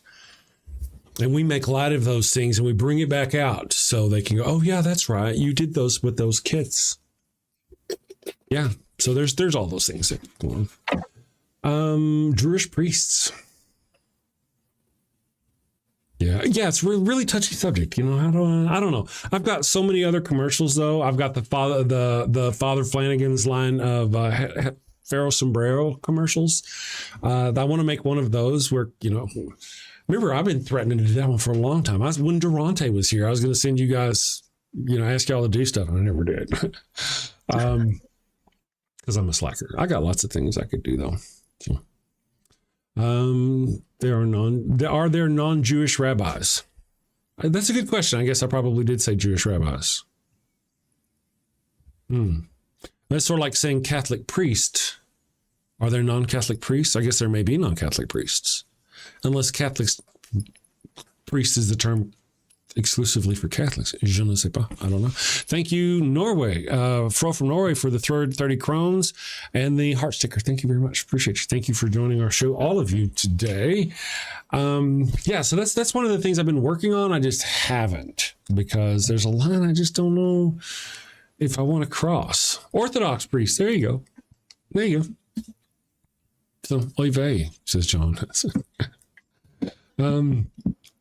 See, that's the whole thing. I think I probably can. I think I can probably. For those of you who don't know, Father Flanagan's Laboratories is currently working on a problem called the Insta-Jew. It's a little tube-like thing that you put over the penis, and it's got a little thing over here that kind of clamps on the fleshy part, and you pull out the slack and you give it a whack like that, like a nutcracker. From when you were a kid, it has that pop like that. So you pull out the slack and you give it a whack. And we have 3 different sizes. We've got adult, infant, and MAGA. So, even if there's a MAGA person who wants to convert to Judaism, we have them covered. That's part of the deal, though. I mean, even whenever I'm making the fun, I'm writing the commercial, I'm opening the commercial going, you've done the serious part. You've taken all the sack. Because I want people to know that there's more than just, I want people to know that I know that there's more than just a circumcision to becoming a Jew. Right? Yeah, don't wrap it all up into that one thing. So in the commercial that I have opened up with, is started talking about, you've done this, you've made the commitment, all these things. And now it's time for that final step, the circumcision. And we go off on our joke, right? Just John Hudson, the first cut is the deepest. That's a good one. I think that's a song. Yeah. Yeah. I get you about the Clara micro rep. That was one of the things I made that. I tell you, it was 20 years ago. We were little airplane. We played these little airplane games. Our security detail flying into action. We made this airplane games, and I made a 30-second little audio. It was a 30-second little audio commercial for Father Flanagan's line of inflatable altar boys. It was just, And then the wife talked me into making it, and then I made it, and I made the commercial, and it's been funny, and it's funny. I still don't know how I feel about it, though. I remember whenever we were talking about it, Ryan, I was like, when you stop and think about it, I wrote this whole deal about how Father Flanagan is actually, never mind. It's complicated. It hurts my head, and it bothers me. So that's part of the reason why I haven't done the Father Flanagan's Institute. So. It's a lot to think about. It is. Well, there's a lot to think about. There's also a class, do you want to stoop to a certain level? I wouldn't tell a butt joke. I wouldn't put that in a video. I would, however, tell an STG joke. Isn't that funny? Father Flanagan. As a matter of fact, yeah, I couldn't do that. Let's see. What is the difference from a Catholic priest and acne? Oh, no. I know how this one ends. Damn, Fro. That's true, though. Oh, that's shocking from you. That's well, that's rough. That's rough, Fro. That's rough. See, that's the whole thing. Amber's talking about, I get it, Chris. It comes off as making fun of. Yeah. Well, really, in a way, it kind of, and it is Father Flanagan's trying to prevent more victims. It is. It's just bringing awareness. We don't talk about it enough. We still don't talk about that enough. It's funny when we talk about, all of a sudden, there's like, wow, there was this billionaire child sex pedo ring. But wait a second. There was a there's just been a religious thing, the Catholic Church, the Southern Baptist Church, the Boy Scouts.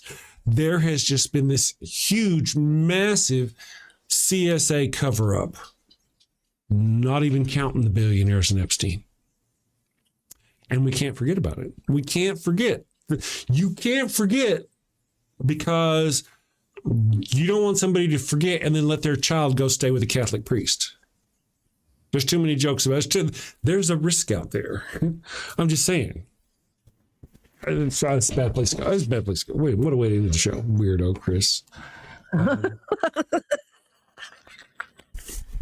Weirdo, Chris. Happy Heretic says, I've noticed throughout history it takes comedians to lead the way on taboo topics like this. Oftentimes, we use humor as a shield. We're comedians, we joke, it's a shield. My understanding is, and now you could say this about, I'm going to say it blanketly, and then I'll correct myself, okay?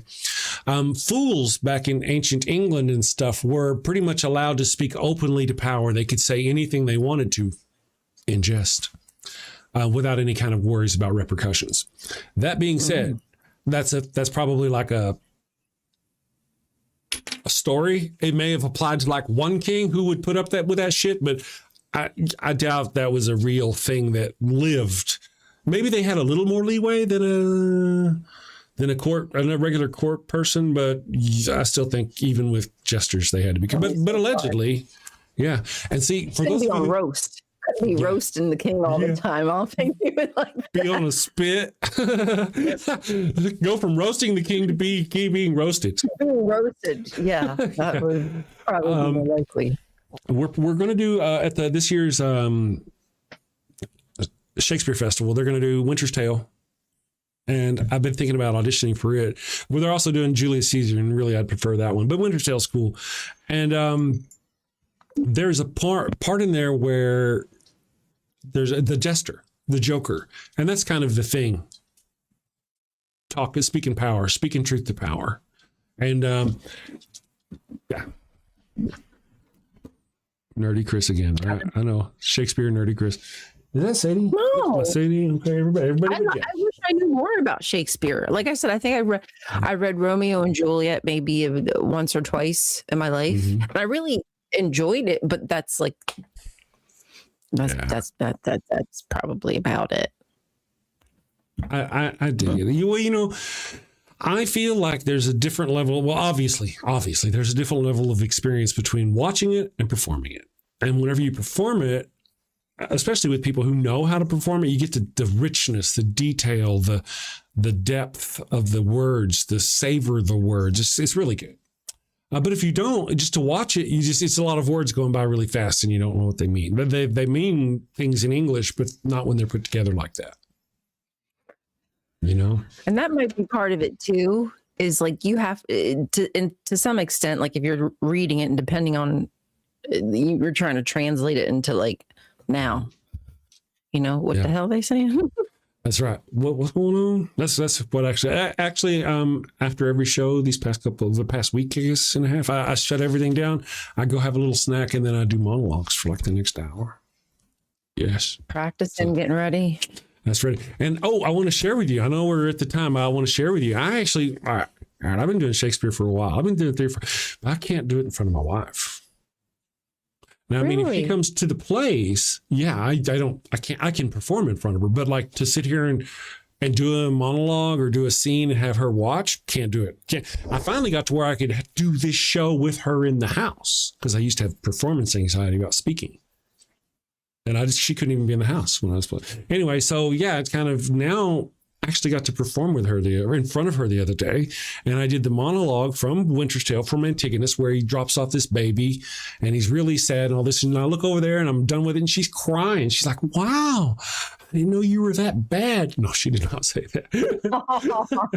No, it's a very moving scene. If you know what I'm talking about, if you go find out what the scene is, it's a very moving scene. As this nobleman drops this baby off and he's apologizing to the gods for why he's got to do what he's got to do. It's a very moving scene, and she was moved by it. I was like, I'm doing good. And that gave me confidence to do the thing in front of her again. That was the first time I'd really done it. Anyway, guys, thank you, Ryan. Yeah. I'm going to wrap up the show. Let me do our super chats here. Let's see. We read off our super chats. And then, Ryan, if you want to skedaddle, you're welcome to, because I know I kept you later than normal. She's going to skedaddle and then go hang out in the chat and talk to you. That's awesome. Woke Donkey Stay here Hole. for a minute and get high before I walk pickles. Perfect. Woke Donkey Hall for 100 rupees says, okay, I'm calling in today. Unfortunately, the call did not work, but thank you for the super chat. From Norway for 50 krones. Fro from Norway says, here are some more Christian money. Don't use it all on blood and sacrificing chickens as you atheists tend to do. Because that's what we do. So we're bad about that. No chicken is safe around me. Sounds like that zombie, the ghoul but the chicken actually was indeed safe from the ghoul. Anyway, Fro from Norway gave us a sticker for 30 krones. And then Fro from Norway, what's the difference between a Catholic priest and acnes? Fro? Bro, I'm having this conversation about my Father Flanagan's commercial that I feel like it might be too far, and then you're doing that. Bad Fro, you're bad Fro. You should go buy one of Father Flanagan's line of self-flogging whips and just wear that sucker out on you. My friends, we'll see you tomorrow for Friday. Sin safely. Tomorrow on the topic, tomorrow's why are atheists more moral than Christians? We'll talk about that tomorrow. Sin safely, my friends. Take care. Got a house that smells like old cheese and shame. Father Flanagan's flesh candles change the game. Yes. Wait, let me go here. Thank you. Where is it? I don't know. We got a super chat from Flockmeister through Venmo. We don't normally get them. That's why I forgot to look there. So for $3, Flockmeister said, an egg is technically a chicken, period. First time I read it like an egg is pretty much a chicken, period. It's a chicken, period. On a second read, I was like, oh, a chicken, period. Unless it's a fertilized egg. If you eat it or throw it at your neighbor's house, it's an abortion. So, yeah. How do those theists work that? No, that had led to the other moral conundrum of why is a lion immoral to eat a child, but we are not immoral for eating eggs? Anyway, sin safely, my friends. We'll see you tomorrow. Thank you for all your support. Got a house that smells like old cheese and shame. Father Flanagan's flesh candles change the game. Goat-scented thrills for your soul's delight. Light it up, baby, make your room right. When you've sinned and need to atone,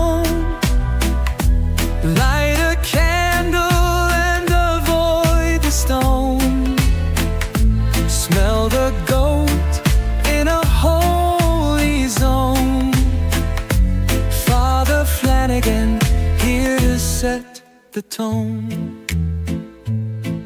Confession booths, busy, no need to stress. Light a candle and forget your mess. Gross odors vanish like sins in the wind. With each wick, guess who's your new best friend? When you've sinned and need to atone, light a candle and avoid the stone. Smell the goat in a holy zone. Father Flanagan, here to set the tone. Lambs and calves may have their day, but goat's the scent that leads the way. Clean your slate with a sniff so pure. Father Flanagan's got the cure. Turn your home into a saintly space. With every whiff, find redeeming grace. From your living room to the kitchen sink, light the gold candle, don't even think.